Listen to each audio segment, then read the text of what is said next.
Elizabeth Bathory wasn't just a countess. She was a legend soaked in horror, a noble woman turned monster. Some might even consider her a real-life Dracula. It all happened in the early 1600s, deep in the heart of the Kingdom of Hungary, an age of superstition, political upheaval, and brutal justice. And in her castle, tucked away in the Carpathian Mountains, the whispers began. Young peasant girls entering and never coming out. But what if it was all a lie? What if the most terrifying woman in history was framed? In today's video, we're diving into the chilling tale of Elizabeth Bathory, exploring the brutal crimes she was accused of, the dark mythos that surrounded her, and the shadowy political forces that may have had just as much blood on their hands. Was she a sadistic killer or a victim of a deadly conspiracy? Welcome to History Snob. Elizabeth Bathory was born in 1560 into one of the most powerful noble families in the Kingdom of Hungary, the daughter of a baron and a baroness. She was surrounded by wealth, privilege, and political influence from the moment she entered the world. Her family owned vast estates, commanded armies, and had close ties to the ruling elite of Central Europe. Elizabeth wasn't just born into luxury, she was born into power. But even with all of her family's wealth and power, Elizabeth's early years were far from idyllic. As a child, she suffered from intense seizures, likely caused by epilepsy, a condition poorly understood at the time. In 16th century Hungary, medical knowledge was a dangerous blend of superstition and primitive remedies. Treatments for seizures often involved some questionable approaches, like rubbing the blood of a non-sufferer onto the lips of the afflicted, or giving them a mixture of non-sufferer blood and a piece of skull from a dead person as a kind of folk medicine. It's chilling to think that, from such a young age, Elizabeth may have been exposed to the idea that blood held healing powers. Whether that idea stuck with her or was later twisted by others remains one of the many shadows in her story. As Elizabeth entered her teenage years, her life took an unexpected turn. At the age of 13, she gave birth to a child, years before her arranged marriage was ever finalized. The father, according to rumor, was a peasant boy, far beneath her in status. When the pregnancy could no longer be hidden, the story goes that the boy was castrated and torn apart by dogs, a brutal punishment likely ordered by her powerful family. As for the child, it is believed to have been quietly taken away and given to a local woman trusted by the Bathory family. It was a scandal that could have destroyed Elizabeth's social standing, but her noble blood protected her. Then, just a few years later, at the age of 15, she was married off to Count Ferenc Nadasdy. It was a union arranged not out of love, but strategy. Ferenc came from a wealthy and influential family, though not quite as prestigious as the Bathorys. To elevate his status, he even took Elizabeth's last name after the wedding, becoming Count Ferenc Bathory Nadasdy. Their wedding was a grand affair attended by some of Europe's most powerful figures, and as a wedding gift, Ferenc gave Elizabeth Cheta Castle, a remote, looming fortress tucked in the hills of what is now Slovakia. It would become the stage for one of history's darkest legends. As Lady of Cheta Castle, Elizabeth was left in charge of the vast estate while Ferenc was often away, fighting wars against the encroaching Ottoman Empire. He became known as the Black Knight of Hungary for his ruthless tactics on the battlefield. But back at the castle, it was Elizabeth who ruled with absolute authority. She managed not only the day-to-day operations of the castle, but also oversaw the peasant villages and servants under her control. Elizabeth was fiercely intelligent, multilingual, and unusually well-educated for a woman of her time. But she also developed a reputation for being harsh and demanding, which was a trait that may have been expected of a nobleman, but were seen as unnatural for a noble woman.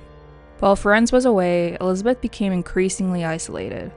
She surrounded herself with a close circle of loyal attendants, some of whom would later be accused of aiding in her crimes. According to some accounts, it was during this period that strange disappearances began. Peasant girls who had come to the castle seeking work never returned. But whether these disappearances were real or part of a political smear campaign remains hotly debated.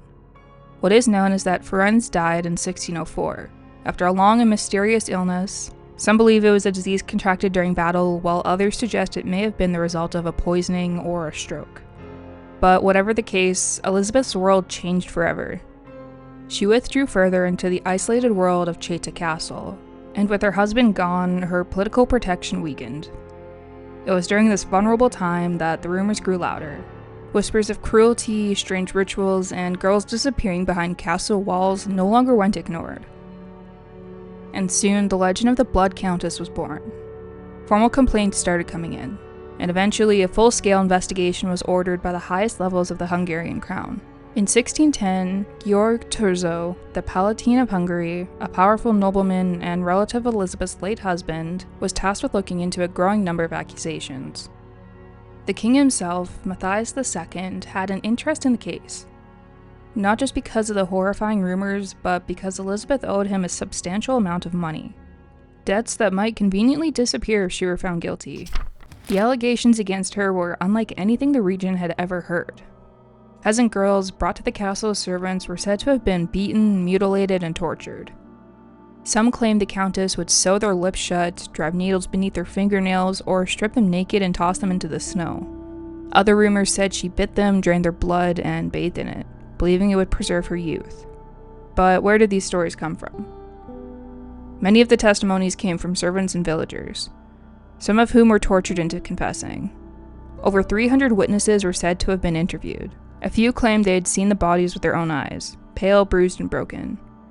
Others swore they had only heard rumors or seen nothing at all. It is crucial to note that no one ever testified to seeing Elizabeth kill anyone with their own eyes. Most accounts were secondhand, hearsay, or they were recounted long after the alleged events. Still, Thurzo's investigation culminated in a shocking moment. On December 30th of 1610, Thurzo and his men stormed Cheta Castle. What they found, or at least claimed to find, only added to the hysteria. According to the official account, they discovered one girl dead, another dying, and several others locked away and severely injured. Elizabeth was not arrested, though. Instead, she was placed under house arrest immediately. Her alleged accomplices, 4 of her most loyal servants, were taken, interrogated, and brutally tortured. Their confessions were grisly. One servant claimed Elizabeth had killed over 650 girls, a number supposedly found in a private journal. But no such journal was ever produced. The number has since become one of the most debated parts of the case. Was it fact, exaggeration, or pure invention? The servants were quickly tried and executed. Some had their fingers torn off with red-hot pincers before being burned alive. Others were beheaded and their bodies thrown into the fire. But Elizabeth herself, she was never put on trial. As a noblewoman, she was spared public execution, likely to avoid further scandal or unrest among the aristocracy. Instead, she was confined to a small windowless room within the walls of Cheta Castle. Not as a convicted criminal, but as a noblewoman quietly erased from society. The room was bricked up, leaving only a small slit through which guards could pass food and water. There was no trial, no final statement, just silence. And so she remained for nearly 4 years. Trapped in the fortress that had once been her seat of power, Elizabeth spent her final years alone, completely cut off from the rest of the world. The woman once feared and admired across Hungary now existed only in whispers. Some say she scribbled letters pleading for help. Others claim she descended into madness, but no records confirm either. What we do know is that on the night of August 20th, 1614, something changed. One of the guards reportedly found her restless and pacing. That night, she kept complaining that she felt cold. He told her to lie down and rest. By morning, she was dead. She was buried quickly and without ceremony, likely in a church on her estate. But when rumors of her resting place drew too much attention, her remains were supposedly moved, though where they are now is unknown. Some believe she was reburied in an unmarked grave, hidden forever. Elizabeth Bathory died at the age of 54, alone, forgotten, and sealed away by stone and scandal. But what if she was innocent? Because for all of the horror in the testimonies, there's another possibility. Elizabeth Bathory may have been framed. Historians have pointed out several suspicious details about her case, starting with the political context. Elizabeth was a wealthy, widowed noblewoman who controlled vast land and resources in a region increasingly dominated by the crown. Her cousin, Gabor Bathory, was even the Prince of Transylvania. Her family was powerful, well-connected, and most importantly, in debt to the king. When Matthias II ordered the investigation, he also had a financial incentive. If Elizabeth was convicted, her lands and wealth could be seized by the crown, wiping out her debts and redistributing her assets. And conveniently, that's exactly what happened. Then there's also the nature of the evidence. Of the hundreds of witness statements, only a handful had ever actually seen a body. Most of the testimonies were based on hearsay, people repeating rumors they had heard from others. And many of those who spoke out did so under torture, a method that all but guarantees a confession, true or not. Even the infamous claim that Elizabeth had murdered 650 girls hinges on the existence of a journal, one that was never produced, never seen, and may have never even existed at all. Then there's Torzo, the man who led the investigation. He had close ties to the king and may have had political motivations of his own.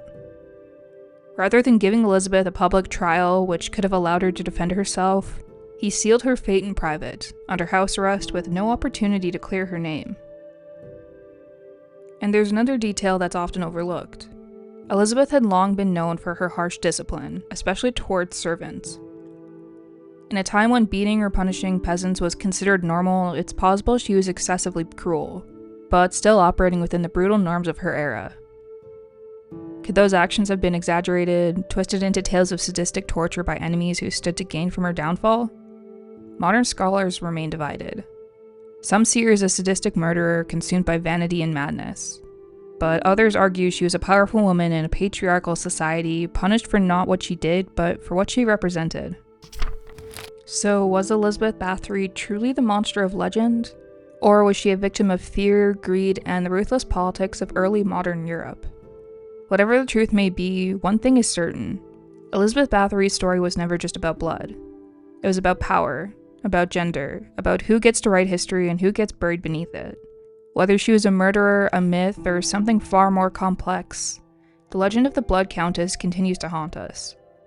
Not just because of what she allegedly did, but because we may never truly know what she didn't. If you enjoyed this dive into the dark and complicated legacy of Elizabeth Bathory, don't forget to like, subscribe, and let us know in the comments. What do you think? Was she a killer, a victim, or something else entirely? Thanks so much for watching.